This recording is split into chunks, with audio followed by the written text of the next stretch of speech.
Hello, my name is Tony. Figures in a Landscape is one of those films that wasn't so much released as casually jettisoned into a broiling churning sea without any means of keeping itself afloat, allowed to promptly sink without a trace and disappear from sight almost forever. It wasn't strictly forgotten about, as no one spent the energy on remembering it in the first instance so they could forget about it later on. It had less lifespan than a Maybug, and on its passing and interment, not even the vicar could be bothered to turn up and mumble, "Ashes to ashes, something dust." So marginalized and dismissed, my first viewing caught it as a support feature for that box office busting mega success that lives forever in the heads of all film lovers, Darker Than Amber. Remember that? Of course you do. Rod Taylor as Travis McGee and Susie Kendall as a girl. No?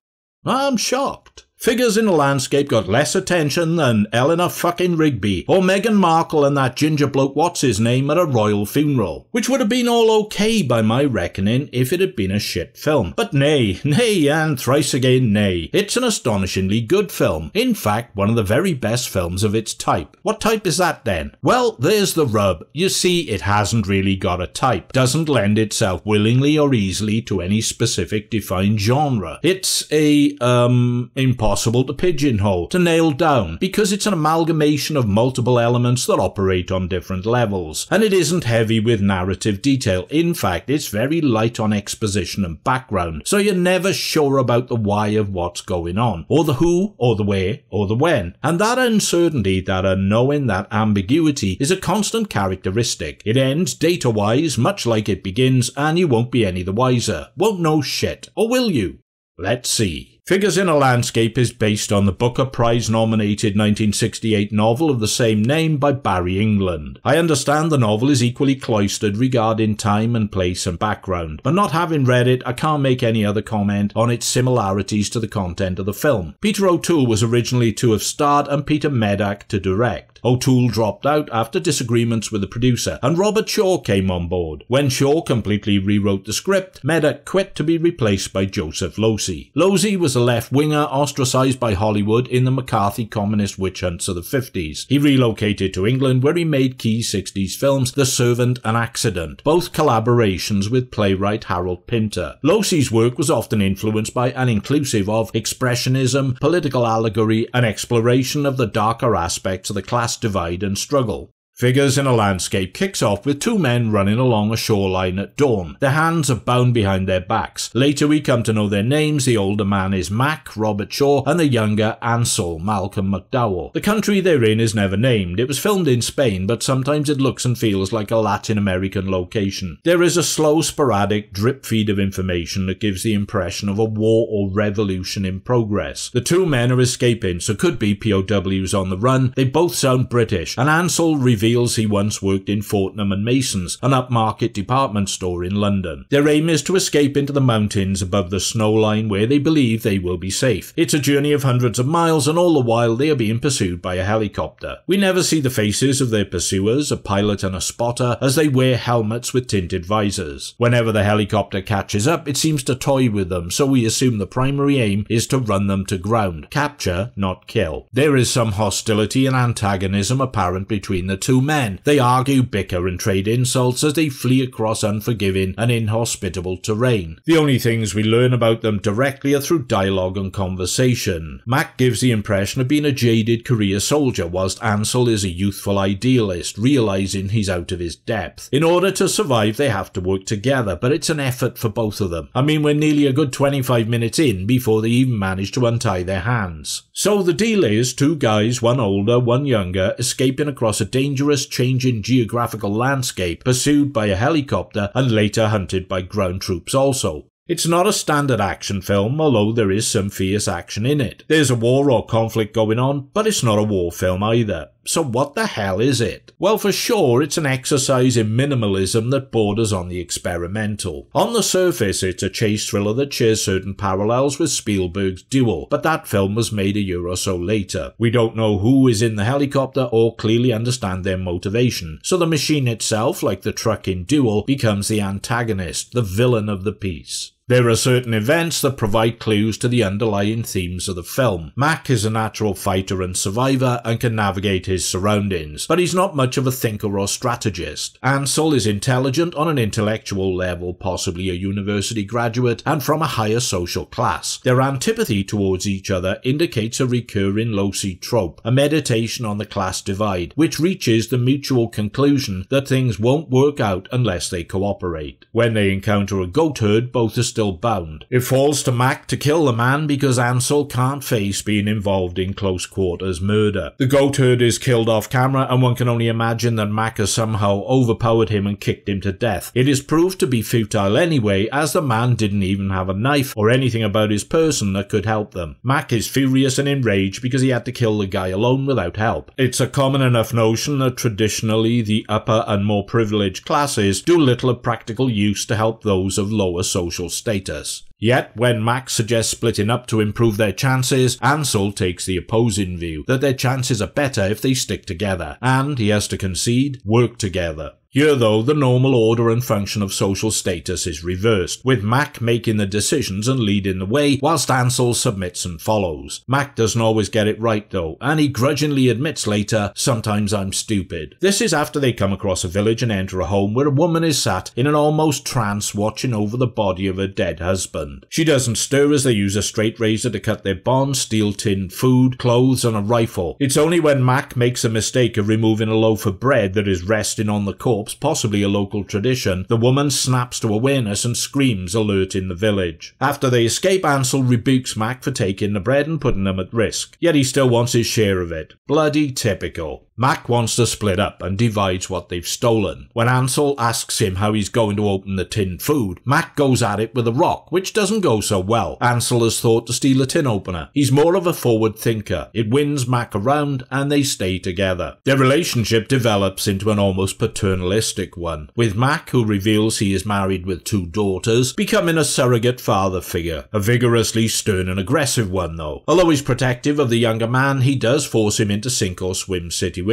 as those with archaic parenting skills were frequently wont to do. Insisting he slit a guard's throat with a straight razor, for instance, now that's a sharp learning curve in more ways than one. There is plenty of tense and suspenseful action throughout. Ansel draws the helicopter away whilst Mac is supposed to try and bring it down with the rifle. Instead, Mac shoots the spotter, who falls from the machine, providing them with a semi-automatic weapon. Pursued by ground troops, they take refuge in a crop field which is set on fire. They are only saved when the locals flood the fields with water to try and douse the blaze and preserve the crops. Mac and Ansel assault an outpost where the helicopter has landed, aiming to destroy it. They end up in a violent firefight with enemy soldiers, and it's suddenly like the sort of standard war movie shenanigans you would find in something like Where Eagles Dare. This is the one point in the film where it veers into typical action movie territory and slides towards the more fantastical end of the spectrum. They kill many soldiers and get away clean. Things close out when the 2 men make it into the mountains and ascend above the snow line. There they find a military outpost which seems to be their objective. The soldiers who come to greet them don't open fire, so we can assume they've made it to the border. The helicopter approaches again in the distance and Mac ignores Ansel's pleas to let it go. Mac tries to bring it down with a machine gun, but is torn to bloody shreds by return fire and dies in the snow. Ansel turns away in grief and sadness and heads to the outpost with the soldiers.